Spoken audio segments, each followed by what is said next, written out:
আপনারা দেখছেন জি live news. 2026-এর বিধানসভা নির্বাচন নিয়ে হুগলি জেলার সাধারণ সম্পাদক সঞ্জয় ঘোষ কি বলছেন শুনুন। সবাইকে আমি শুভেচ্ছা বার্তা দিচ্ছি। শুভেচ্ছা, সকলে ভালো থাকবেন, সকলে সুন্দর থাকবেন, আপনাদের জীবন সুন্দরময় উঠুক, আপনাদের পরিবার সুখে স্বাচ্ছন্দ্যে থাকুক। সারা ভারতবর্ষের মানুষ, বাংলা তথা ভারতবর্ষের মানুষরা সকলে ভালো থাকবেন, সুস্থ থাকবেন, এই আশা, এই কামনাটুকু করছি ঈশ্বরের কাছে, ভগবানের কাছে, আল্লাহর কাছে করছি। সবাইকে ভালো রাখুন, সবাই যাতে সুখে শান্তি। দেখুন, আমরা 365 দিন আমরা দল করি।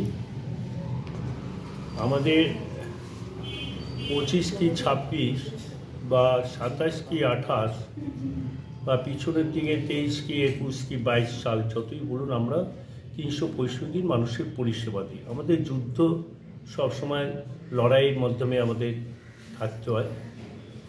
2026 আমাদের যে লড়াই, আমাদের যেটা ছিল 2021 এক সময় ভয়ঙ্কর পরিস্থিতি ছিল, সেই সময় মানুষের পাশে থেকে মমতা বন্দ্যোপাধ্যায়ের উন্নয়নকে সামনে রেখে মমতা বন্দ্যোপাধ্যায় যা বলেছেন আমরা মানুষের কাছে সেগুলো প্রকল্পগুলো পৌঁছে দিয়েছি, মানুষের পরিষেবা দিয়েছি, মানুষের পাশে থেকেছি।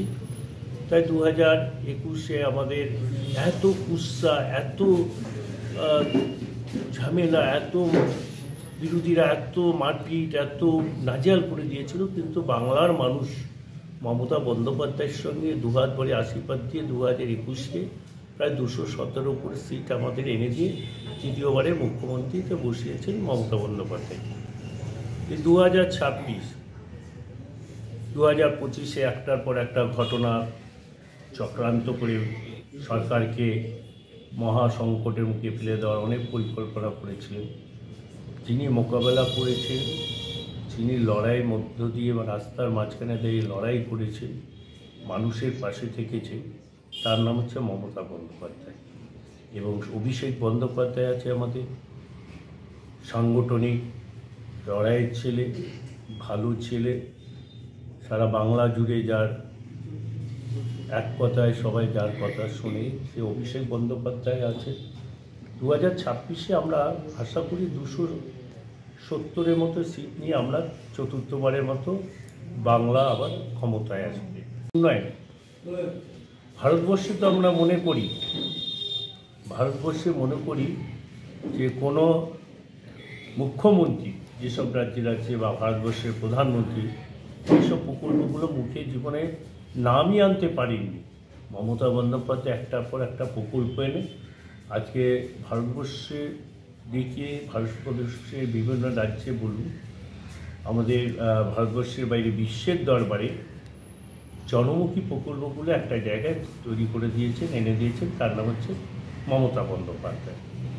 আজকে আমি তো মনে করি আমরা এর আগে আমরা দেখেছি, যখন আমরা বিরোধী দলে ছিলাম, যারা গভর্নমেন্টে ছিল, যেহেতু জনমুখী প্রকল্প কার মুখে বা মাধ্যমে মাথায় আসতে পারিনি, যেটা আমরা 11 সালে আসার পরে মমতা বন্দ্যোপাধ্যায় একটার পর একটা প্রায় 72টা প্রকল্প উনি করেছেন।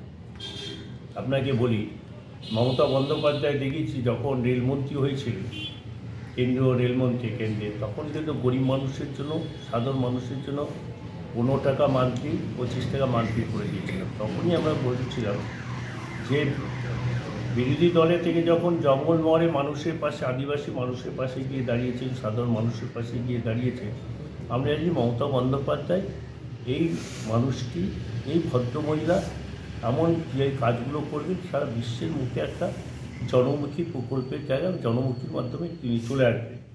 তাই হচ্ছে আজকে বলুন, খেটে খাওয়া মানুষ 100 দিনের কাজ বন্ধ করে দিয়েছে কেন্দ্রীয় সরকার। মমতা বন্দ্যোপাধ্যায় গরিব মানুষের যাদের তাদের সংসার চালানোর জন্য লক্ষ্মীর ভাণ্ডার করে দিলেন আপনার 1000 টাকা, 1200 টাকা।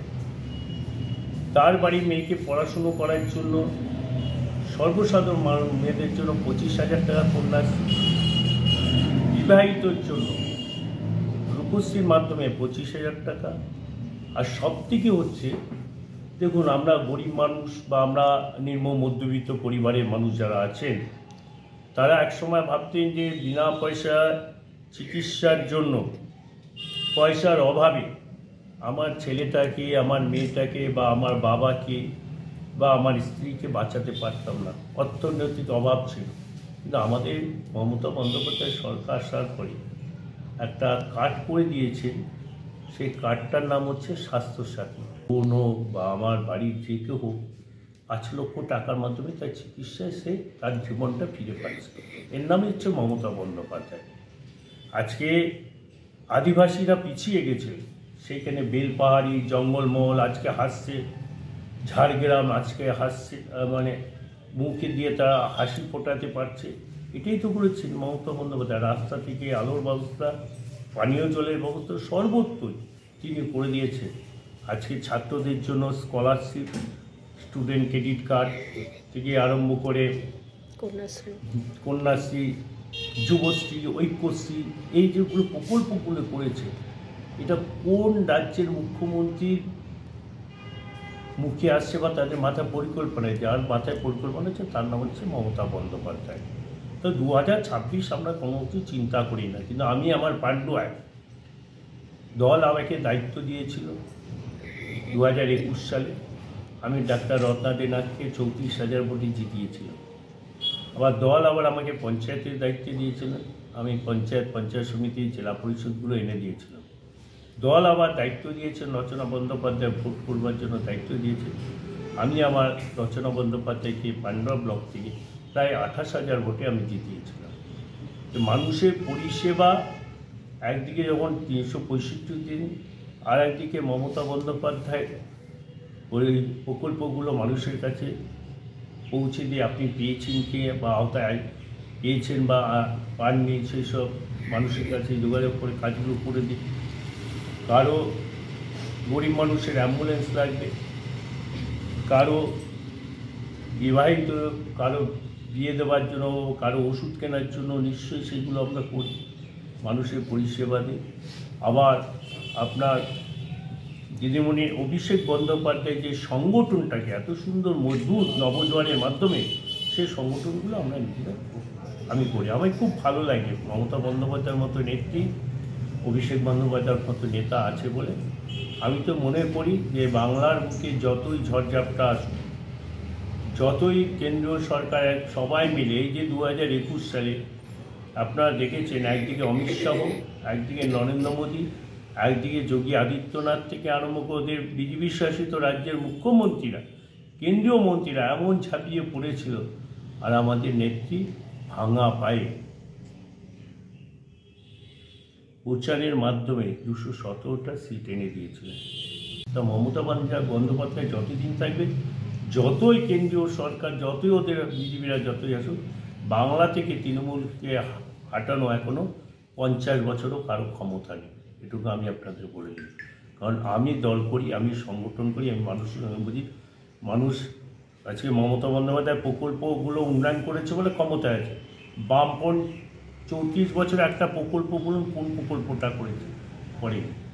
তাই 2026 আমরা 270 নিয়ে আমরা চতুর্থবারে ক্ষমতায় আসবো, এটা কোনো আমরা সন্দেহ নেই আমাদের।